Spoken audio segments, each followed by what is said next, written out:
I'm sure he's tired of hearing this constantly, but we are here with the legendary Oh, damn. Pumpin Pete. How you doing, man? I'm good, man. What's good, dude? I'm glad you guys are here, man. Likewise, thank you for having Yeah, us. I feel very humble. That's awesome. No, I mean, I'm glad we got to do this. So, just to kind of explain, like, we're more or less documenting like the history of like DJing and turntable, like hip hop DJing right now. But like we're probably gonna branch out to like house. But like honestly, yeah, like, Sweet. just like the history of DJing in Chicago. Yeah. To a certain extent. So just give us a little bit about like how you came up, like what's your background, like how like what was Pumpin Pete like growing up? I'm just a dude, literally born of immigrant, parents, and divorced very young. Lived with my mom for a long time, lived with my dad for a short amount of time, but when I was growing up, like, our outlets were either, BMX or, music. Like, when you're broke and don't have much, like, music is everything, so I just remember, like, feeling this intoxicating feeling when my mom would put these, like, Donna Summer records, Gloria Gaynor records on and shit like that, Earth, Wind & Fire, and use me as the dance partner and stuff like that. But it was a lot of fun. So I kind of gravitated towards music really, really young. But when the first time I actually really got into like what was going on with music on turntables was I had a friend that went to New York and he recorded a mix show from the radio and he brought it back on cassette. And I remember listening to it, and at the time, I think Jazzy Jeff was not even a regular rotation DJ on the radio. He made a guest appearance, and it was, I think it was BLS, and it was like nothing I ever heard before. I couldn't even put together how it was happening, what I was listening to. It was like the first time I heard somebody like repeating something or scratching something. I really, had no idea how they did it. And I was telling Jay the story a little bit earlier that how like I kind of manifested what I wanted to do that by default. I had a friend who wanted me to take a ride one day, jump in the car, and she's driving. We're going to a laundromat to do some laundry, and a drunk driver hits a guy. The guy hits us head on. I wind up halfway through the windshield, and as a result, the insurance company wound up sending my mom and I a check for $1,000, and I convinced my mom to let me use the $1,000 to buy turntables. And it was like crazy because, I went and bought the turntables, and it's two 1200s. Actually, ironically enough, these two 1200s you see right here are those turntables. And I'm gonna tell you a funny story about these turntables in a second, but when I bought them, it was like the two turntables, a realistic mixer. Brought them back to my house, and anybody I had ever seen DJing was usually in a small venue. There was this bowling alley called Stardust Bowling Alley in Addison, in the town I grew up in. And inside the Stardust Bowling Alley was a nightclub called Dilligaff's. It was mainly a disco, but on Sundays they opened it up for teenagers. So from 5 to 11 was teen night on Sunday nights, and every kid rallied to try to get there. Like it was, the way Rainbow was to the city, this place Dilligaff's was to the suburbs, and it was predominantly like Italian American, Puerto Rican, Mexican, like very few white dudes were in there. But it was so funny because it was like one of these places where you can go and hear music that we never heard before. Yeah. It would never be anything that was played on the radio. It was constantly like new and intoxicating music, and it was all up tempo. It was all, at the time it was, if we had to categorize it in a genre, it was Italo dance. Every time I went up there, like, I constantly was like just enthralled by how people were reacting to the music that was being played. So as a result, I would go back home, I would listen to my little Jazzy Jeff cassette, I would try to teach myself how to scratch. I was telling Jay earlier that when I first got my turntables, I was scared to take the rubber mats off of them because I thought they wouldn't work right if I took the rubber. If I took the half-inch thick rubber mats off. So, like, for the first couple months, I was like, oh, man, why doesn't it sound the same? It doesn't sound the same because when you grab, for self-explanatory. Yes. So, yeah, man, it was nuts. So I kind of just figured things out, and at a time, I would take the paper out of the inside of the albums that I would buy. I used to, like, have to go to Gramophone and Loop Records to buy, vinyl whenever I had a couple bucks, but usually I can only buy one at a time. But when I did, I would take the paper out, and I would cut the paper up in a way where I'd stack it on top of them and put it, underneath the records. Yeah. At the time, we didn't have any slip. Like, there wasn't a slip mat made. There was no such thing. Like, it was like you had to kind of manufacture your own. And dudes would like to have big pieces of paper. They would cut out perfectly, and I was like, oh my god, where'd they get those? Just paper cut out, like, you know, just random. But so yeah, I mean, I remember going back to Dillagaff's and begging the manager / owner, I think she was a part owner in it, to let me come in early at 5 and DJ for nobody until they opened the doors at 6. And I remember she thought I was crazy. Like, I walked up there with half crate of records because that's all I had. And I remember everyone had those cool milk crates where the record fit perfectly in there. I had those half milk crates where like the record was sticking out and it could only go on an angle. It only held like 5 crates, like an idiot. Just broke. So one day she said, yeah, go ahead, you can. But at 6 o'clock, you're done. Now I would go up there at 5 and DJ for nobody in there because the doors were closed.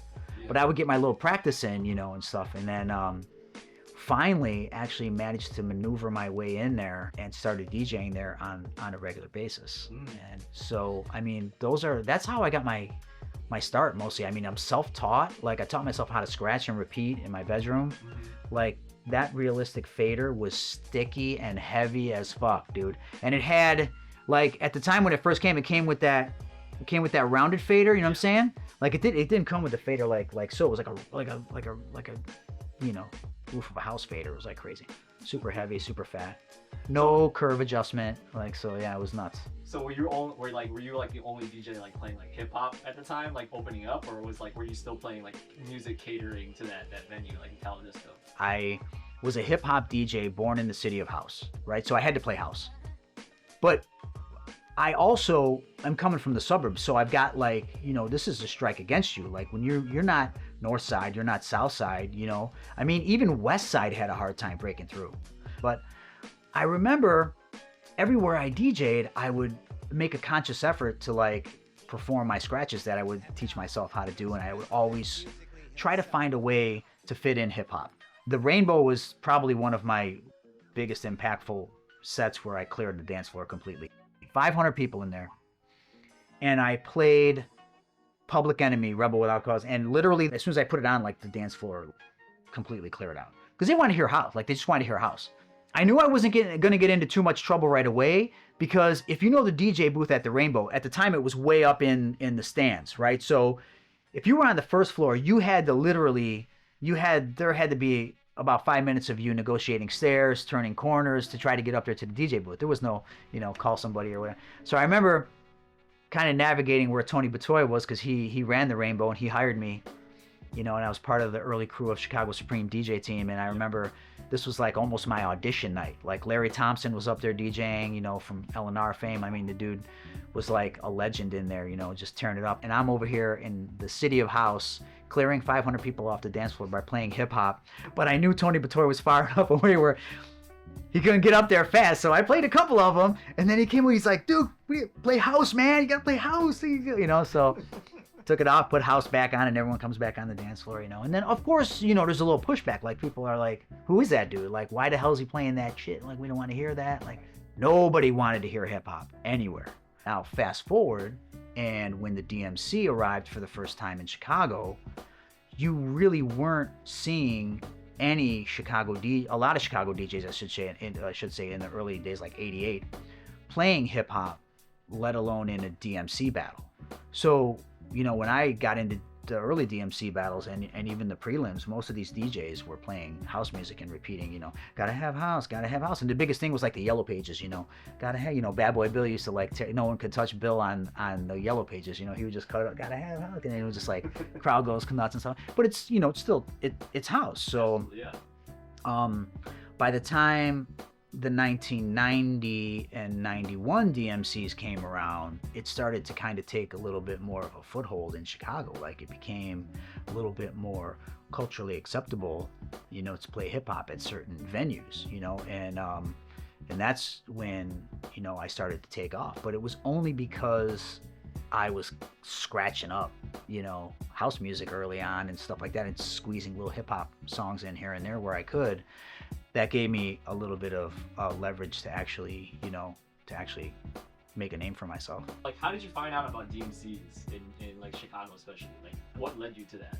Initially, when I first heard about the DMC, I had no idea what DMC was or what it stood for. All I knew is there was a DJ competition.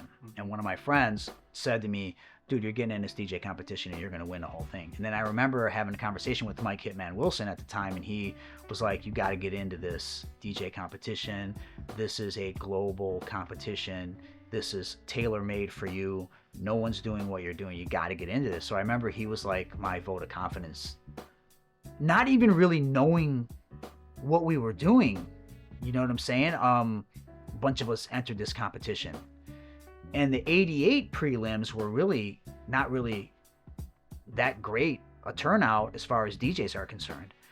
It was the 3 from Chicago versus the 3 from New York, and those guys played nothing but hip-hop. Like, you know, Hitman and Bill played a lot of house, and then I played hip-hop. And I remember, like, to this day, DJ Ace Rothstein, who's a legend in his own right. Like, we go back and forth once in a while whenever the flyer pops up, because every once in a while someone tags it. I think I really became DMC aware by 1990. And I thought by the time 90 came around and we started seeing DJs on VHS cassettes, it blew my mind. Like, it changed the world. Like, for the world of DJing for me. That old car is worth money. Call Victory Auto Wreckers at 860-2000 for a quote. Victory will buy no matter what condition your car is in. Disc jockeys used to be just people who spun records for a living. But with the advent of rap music a decade ago, DJs came to seem more like artists themselves, or at least masters of sound collage.